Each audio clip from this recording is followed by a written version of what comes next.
안녕하세요. 정보가 세상을 바꾼다 인포뱅크입니다. 이번에 전해드릴 내용은 현대로템 미국 시장에서 극적 반전 4,100억 원 2층 통근 열차 수주입니다.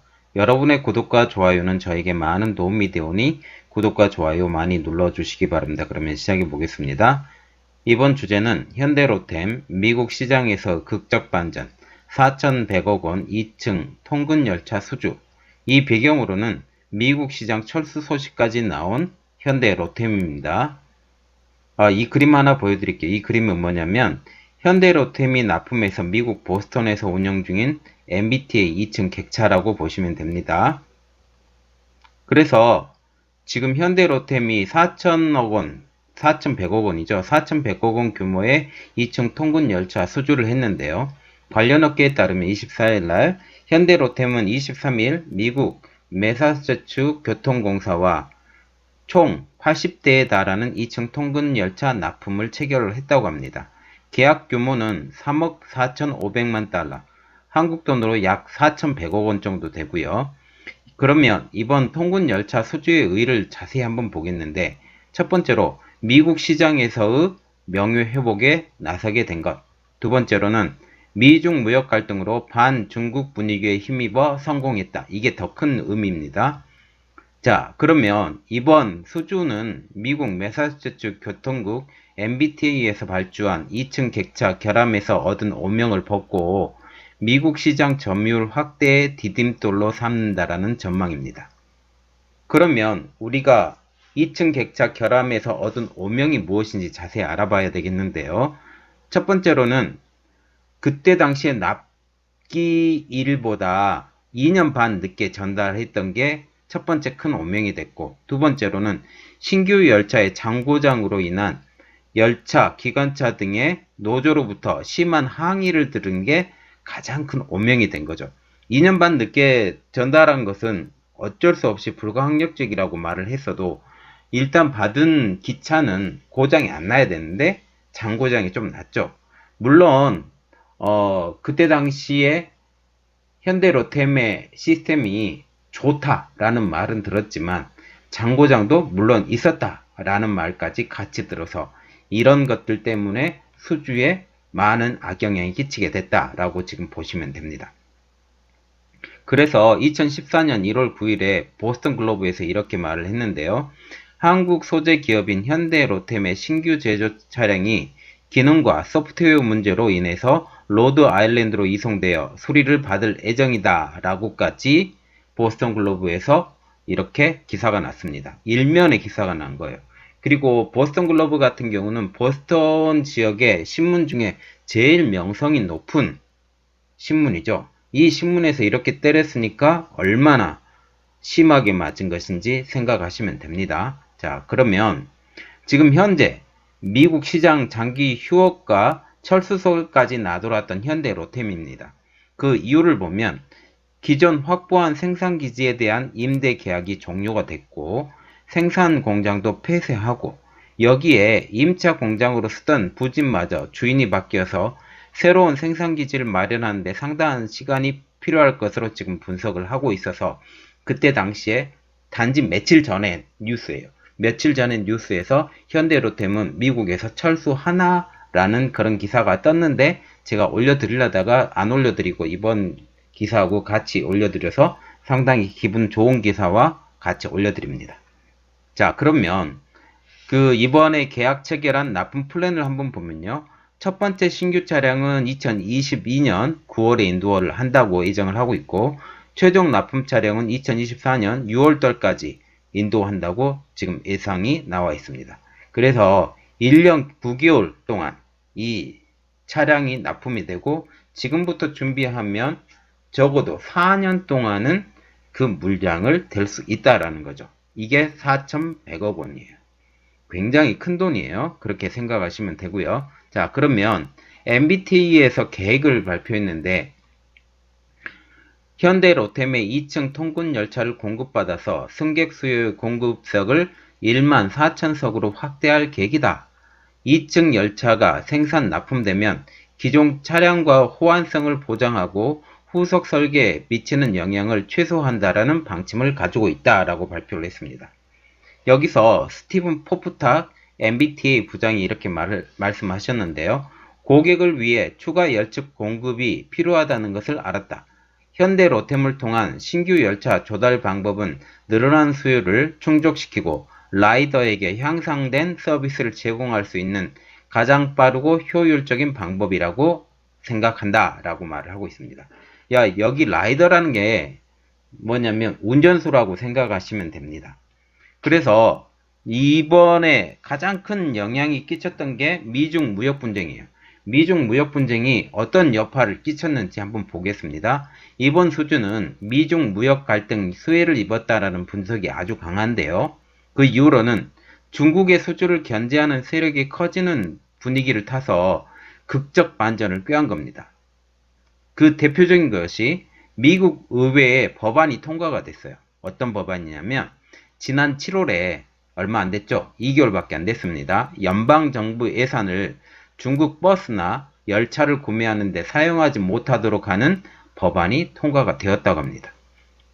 그럼으로써 미국 대중교통 시스템에 중국 자본 접근을 막음으로써 미중 간 무역 갈등 협상 압박 카드로 쓰기 위한 법안이었는데 이 법안을 통해서 지금 당장 필요한 차량, 철도 차량이 당장 필요한데 그러면 어디서 구할까 하다가 이제 현대 로템에서 구하게 된 겁니다. 지금 뉴욕의 지하철까지도 지금 중국의 차량 회사가 지금 들어갔잖아요. 그런데 지금 그렇게 되면 시카고의 차량도 지금 중국의 판이 쓰러질 판이었는데 이번에 이 법안이 통과함으로써 현대 로템에 기회가 생겨서 이 좋은 기회를 잡은 것 뿐입니다. 이렇듯 현대 로템의 호재가 된 이유를 다시 한번 보겠습니다. 기기 결함으로 인한 이미지 실추에도 불구하고 전 세계 열차 시장 점유율 1위인 중국을 밀어낼 수 있었기 때문입니다. 이를 통해서 기기 결함 이미지 실추에서 벗어날 기회도 더불어 얻게 된 것이죠. 그래서 지금 보시면 이미지 실추 지금 계속 이렇게 얘기하는데 이미지 실추가 어떤 독이 됐는지 또 알아보겠습니다. 이번과 같은 보스턴에 납품한 통근 열차에서 문짝, 에어컨, 브레이크 등의 기기 결함이 발견돼서 신뢰대 하락과 함께 시장 입지가 좁아진 상태입니다. 여기에 설상가상으로 신규 수주마저 끊겨서 생산 공장은 폐쇄했고 현재 미국 법인만 그냥 덩그러니 남은 상태에서 지금 미국 법인까지도 철수할까 하는 이 상황에서 지금 덜컥 계약이 돼버린 거죠. 그러면 미국 법인은 계속 남아있을 거고 여기서 더 기회가 넓어진다면 생산 공장도 다시 열 거고 그런 상태가 지금 되어간다고 생각하시면 됩니다. 그래서 이번 수주를 성공한 배경을 다시 한번 보면 기기 결함이 있는 통근 열차의 납품에도 불구하고 과거 미국에 납품한 2층 열차의 수주 경험이 이번 수주의 연결고리가 되었다라는 평가가 있습니다. 당시 통근 열차의 기기 결함에도 불구하고 노조와 교통공사 관계자들 모두 현대 로템의 열차를 기술적으로 훨씬 앞선 첨단 차량임을 인정했습니다. 이때 왜 이렇게 늦어지고 그렇게 됐냐면 그때 저가 수주를 했어요. 저가 수주를 하면서 이 저가 수주를 하면서 최대한 단가를 떨어뜨려 보자 해서 열심히 밀어붙였는데 노조가 반발을 일으키면서 어떻게 됐어요? 그 만들어진 공기가 늦어져 버린 거죠. 한 2년 반 늦어졌습니다. 그리고 또한 그런 노조들의 반발과 이런 것들 때문에 그 생산된 제품의 품질이 떨어져 버린 거죠. 그렇게 돼서 이런 것들 때문에 많은 영향이 있었는데 이럼에도 불구하고 이번에 또 돼서 좋은 기회를 얻었다. 그리고 기술적으로는 그 안에 기기들이 좋은 기기가 들어갔기 때문에 기술적으로는 훨씬 앞선 첨단 차량임은 그들이 인정했다는 부분이죠. 그리고 현재 현대로템의 미국에서 이력을 한번 보면 2010년도에 미국 남가주지방철도공사 SCRRA라고 여기에 2층 객차 107량을 납품한 그 역사가 있고요. 그리고 이것은 LA와 인근 5개 카운티를 연결하는 교외선 통근 열차 운행을 지원을 한 겁니다. 그리고 그 이후에 MBTA, 여기 보스턴 지역이죠. 보스턴, 매사추세츠 보스턴 지역, 이 지역에서 발주한 2층 객차 75량을 수주한 공급도 역사적으로 남아 있습니다. 히스토리로 남아 있다라는 거죠. 그래서 보스턴 인근 지역에 운영하는 통근형 교외선 승객 수요에 대응을 하게 된 겁니다. 그러면 이번에 수주에 대해서 현대로템이 자평을 하고 있는데요. 관계자는 이렇게 말을 하고 있습니다. 미국 시장 내에서 적극적인 수주 활동을 펼치고 있다. 신규 프로젝트를 수주할 생산 공장 신규 구축도 지금 염두에 두고 있다라고 말을 하고 있습니다.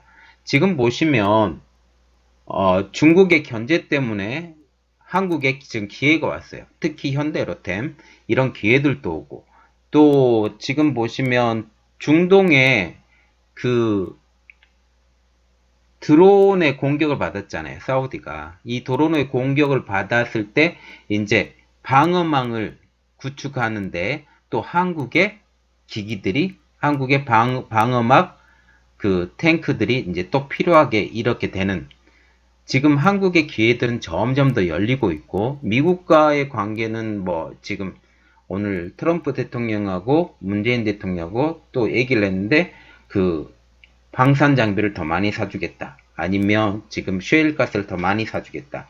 지금 그렇게 함으로써 지금 국방비 예산을 미군에 대해서 국방비 예산을 증액하는 걸 최대한 막으려고 지금 노력을 하는 것 같습니다. 어쨌든 지금 이 상황이 마냥 우리나라에게 나쁜 영향은 아니다. 지금 전 세계적으로 뻗어나가면서 중국의 영향력이 차단이 되기 때문에 더 영향력을 끼칠 수 있는 우리나라가 될 수 있다. 그런데 지금 어떤 말이 들렸냐면 지금 화웨이가 이렇게 말을 하고 있죠. 화웨이의 5G 통신 장비를 한국에서 구축할 수 있도록 화웨이가 도와주겠다라고 이렇게 말을 했는데 지금 우리나라 입장으로는 화웨이 5G 통신 장비 지금까지 LG U+가 썼지만 더 이상 쓰기에는 어렵다라는 거죠. 그전에는 계약이 돼 있었기 때문에 그걸 막을 수 없었지만 이번에 신규 계약부터는 화웨이 거 쓰기 어렵다. 그렇게 생각하시면 아주 정확할 것 같습니다. 미국과 관계가 좋아지지 않는 한 그리고 미국과 관계가 좋아진다 할지라도 화웨이 제품은 쓰기가 여전히 힘들고 제 생각도 화웨이 제품을 계속 쓴다면 우리나라 큰 문제가 생길 거다. 그렇게 생각을 하고 있습니다. 자, 저의 내용은 여기까지였고요. 저의 내용이 좋았다면 구독과 좋아요 많이 눌러주시기 바랍니다. 감사합니다.